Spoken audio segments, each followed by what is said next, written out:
What are some of the key takeaways? I know that one of the things is that women feel that they need to do more to get ahead.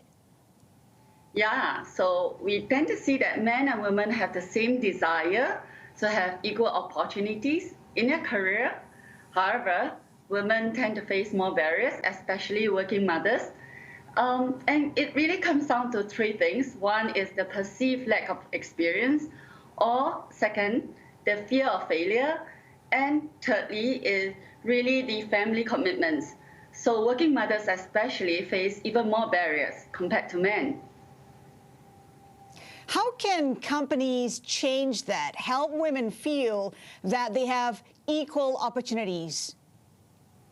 Yeah, I think there's lots of things that organizations can do. One is to really support women by having employee resource group, being very conscious the fact that women tend to have a fear for failure, and is to really encourage them not to opt out. We have also seen that women, once they become a parent, they tend to feel like they can't balance it, and they tend to opt out of the organizations.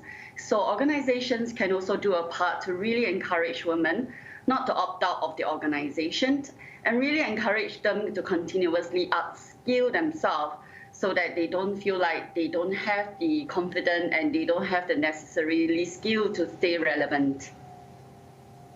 And of course, Fionn, we talked about how, it will take about 200 years for this equality between men and women to be achieved. The thing is not impacting just the women, but the economy as well. And that could cost economies in the Asia-Pac region trillions of dollars in lost revenue. Speak to us about what you found. Yeah, our LinkedIn Opportunity Index is indicating that there's a lot of working mothers that are actually looking for work. In fact, if you look at some of our numbers, indicates that 52% of the women are actually now actively looking for freelance work. So with the rise of freelancing work, you find that working mothers are looking for jobs like car hailing or even food business that enable them to balance between family commitments as well as work itself.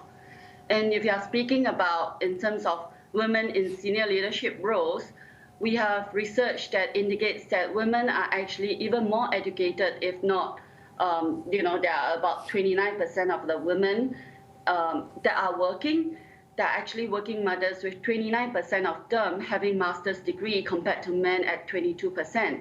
So it really indicates it's not due to a lack of education or lack of capabilities. But Fionn, we often talk about how, companies can help women. How can women help themselves?